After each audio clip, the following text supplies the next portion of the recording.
How to watch Star Wars. This is a video that I've been wanting to make for a little while, and I want to share my own opinion on it. Mainly being I wouldn't say I'm a crazy Star Wars fan, but I like Star Wars and I like watching every now and then. I like the lore and things like that. But many people out there have never actually seen Star Wars before, which is quite fascinating to me, to be honest. But this is my tutorial. I wouldn't really call it a tutorial, but my recommended watch order for Star Wars. I just want to get two things out of the way before I start this video. The first thing being, this is a complete spoiler-free recommendation.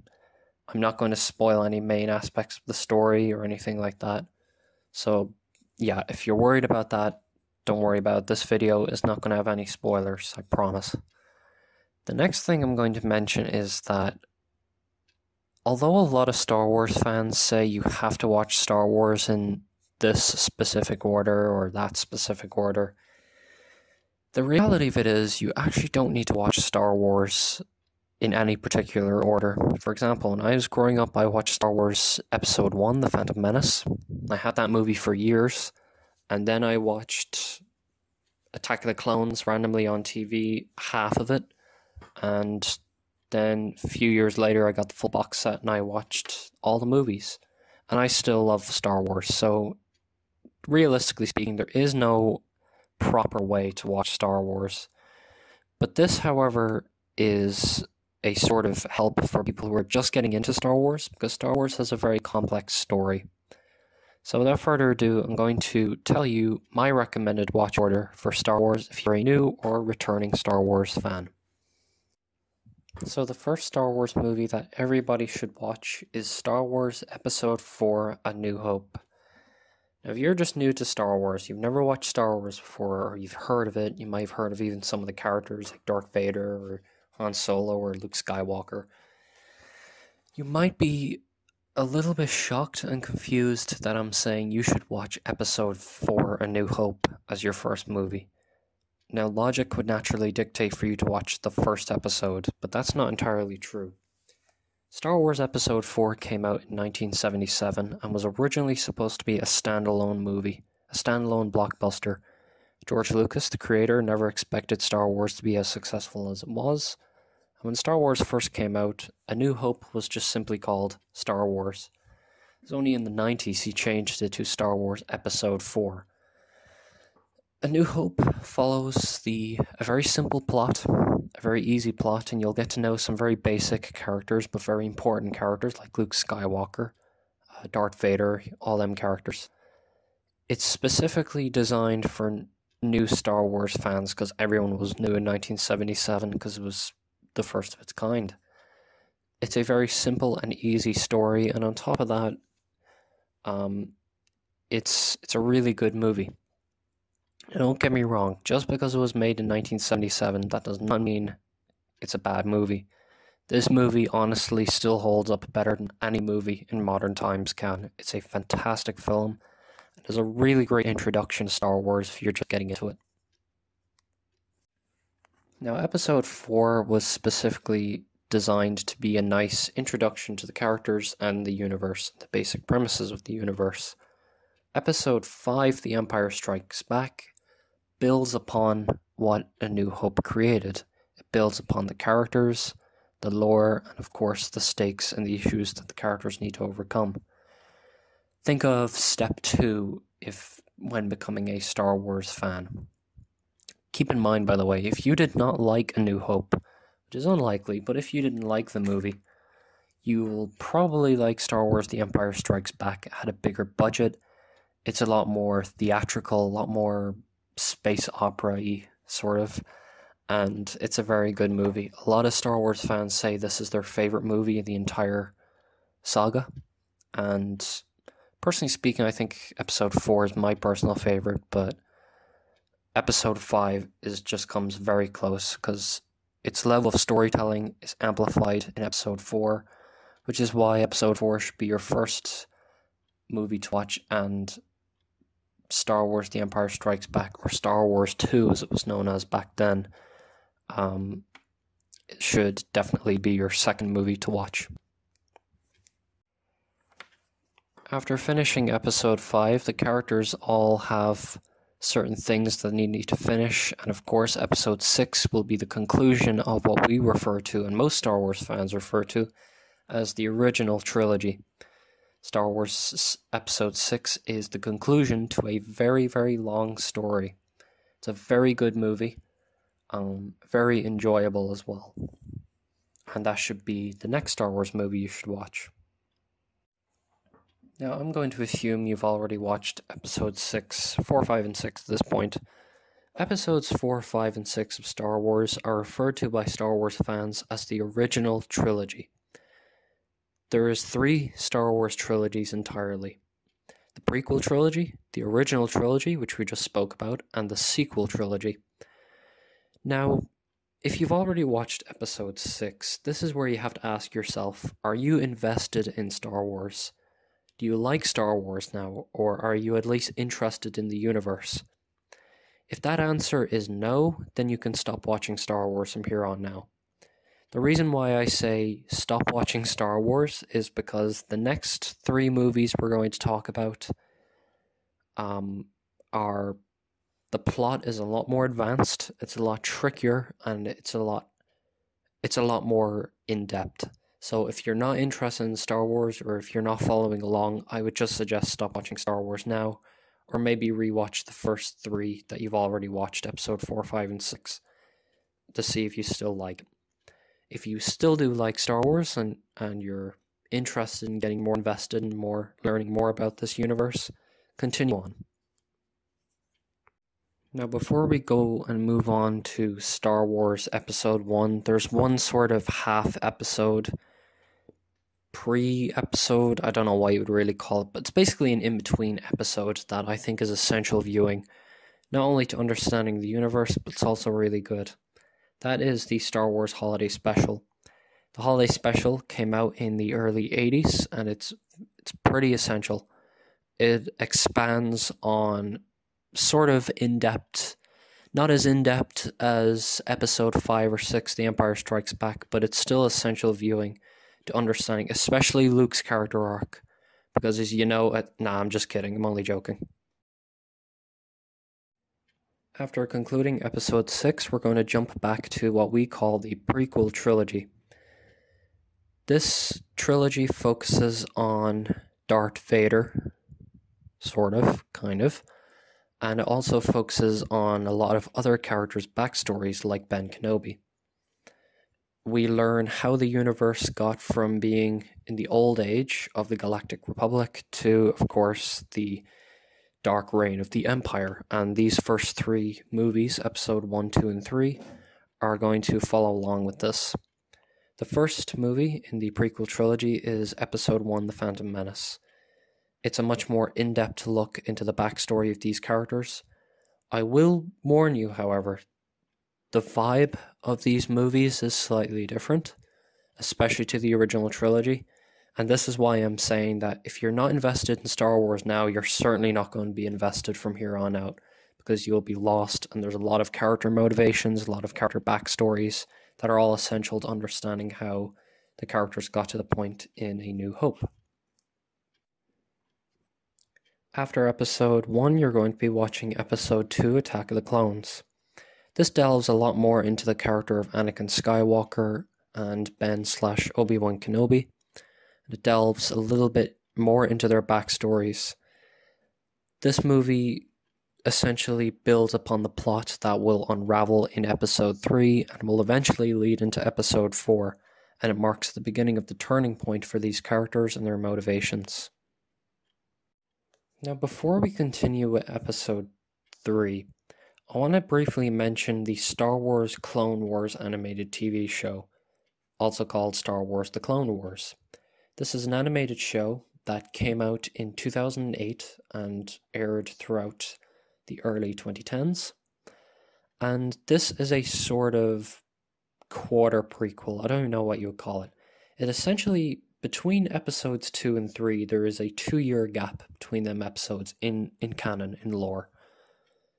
The Clone Wars TV show essentially explains what happens between episode 2 and episode 3. It's a long series. There's lots of episodes. I think there's over like 120 episodes, something like that. They're not all essential. Now, if you're viewing Star Wars on Disney Plus, Disney has what's called the essential Star Wars Clone Wars episodes. So maybe watch them first. You don't have to watch the Clone Wars TV show. It's not really that essential, but if you do like Star Wars at this point, you should definitely watch it because it's really good.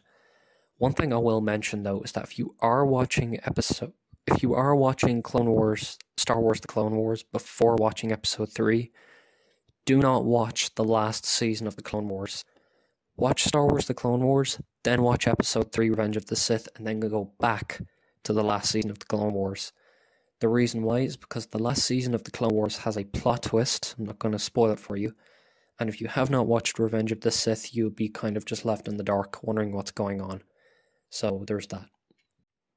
And the last Star Wars mainline movie that I would recommend, assuming you have or haven't watched the Clone Wars TV show, regardless, is Star Wars Episode 3, Revenge of the Sith. Revenge of the Sith concludes the prequel trilogy, and also explains how the universe got from what it was looking like in episode 2. Again, I try not to spoil it for you. From the Republic Age to the Imperial Age. A very important movie, and explains the character arcs as well of many of the characters in the prequel trilogy. Many people consider this to be their favorite of the prequel trilogy, and many consider it to be one of their favorite Star Wars movie ever. It's definitely in my top tier, but it's definitely not my favorite, but it's definitely up there. It's a very good movie. And that really concludes the prequel trilogy.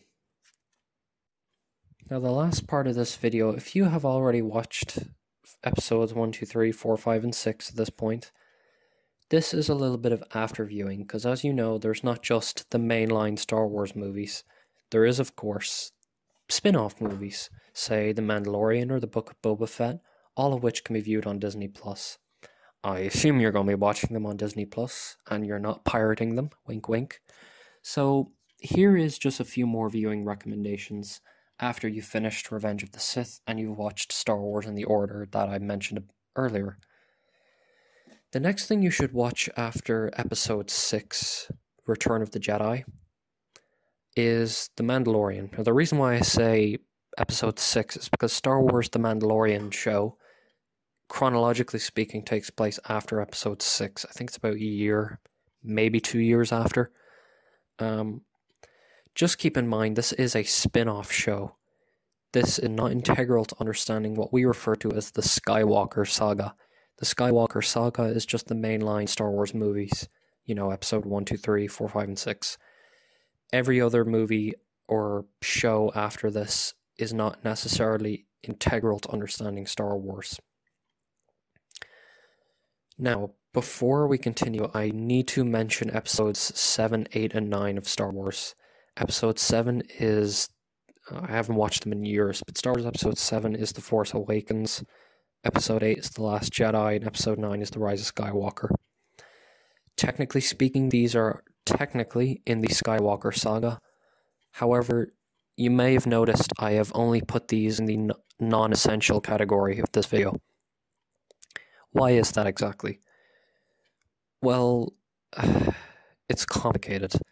If you want to watch them, go on ahead. A lot of Star Wars fans, myself included, pretty much ignore these movies and pretend they don't exist. Because although they are part of the Skywalker saga, they have nothing to do with the story after Return of the Jedi. Episode 7 takes place, I think, 15 years after Return of the Jedi. So yeah, although there is old characters that show up in the sequel trilogy, that's sequel trilogy's episode 7, 8, and 9, the sequel trilogy is not essential to understanding Star Wars. If you want to watch them, go on ahead. But again, not essential viewing. Lastly, I want to talk about some other spin-off shows and spin-off movies. Now, 99.9% of these are not essential viewing to understanding Star Wars, with maybe the exception of one. As you know, there is the Book of Boba Fett, which explores the character of Boba Fett. Not essential in any way to the Star Wars story, unless you just like Boba Fett and he's a cool character. Don't get me wrong, it's not a bad show, but you know, The Mandalorian is the exact same. Recently, the Kenobi series finished, the Kenobi anthology series. Although he's a main character, it's still not really essential to understanding Star Wars. Kenobi takes place between episodes 3 and 4, A New Hope. So once again, not a very important viewing. There is a new, at the time of me making this video, Andor is set to release in September. I have no idea whether that's essential to understanding Star Wars or not. Again, don't quote me ahead of time on that, but if it is essential, then go and watch it. But generally speaking, most spin-off movies are not really that, or shows are not essential. So I'm just going to assume Andor is not essential. There is one movie that might be considered essential viewing, and that is Rogue One. Rogue One takes place between episodes. It takes place a few months before A New Hope, and the end of the movie leads straight into episode 4, A New Hope. Try not to spoil again, so I'm just walking on eggshells here, but it essentially explains how the rebels got the Death Star battle plans, and explains how that came to be. It's a very good movie, not that essential, but if you do want to understand how that all went down, then watch Rogue One, because it is actually a very good movie. Now, if you are at this point a absolute Star Wars fanatic, which maybe you are, maybe you aren't, I don't know, but I'm going to just leave a little section here to more advanced research and reading. If you want to learn about these characters in much greater detail, far greater than what the movies could ever, or even a TV show could ever do for you, there is books and comic books that you can read. Very good comic books, or very good books to read, are the novelizations of Star Wars, especially Episode 3, Revenge of the Sith. It's apparently really good and almost essential reading. There's also ones like Shatterpoint and things like that. Just keep in mind, by the way, that when Star Wars was acquired by Disney in 2012, Disney sort of remolded Star Wars a bit. And a lot of books and movies and even video games that came out before 2012 are what we refer to as old canon, meaning they're not actually canon anymore. Say, for example, the Star Wars,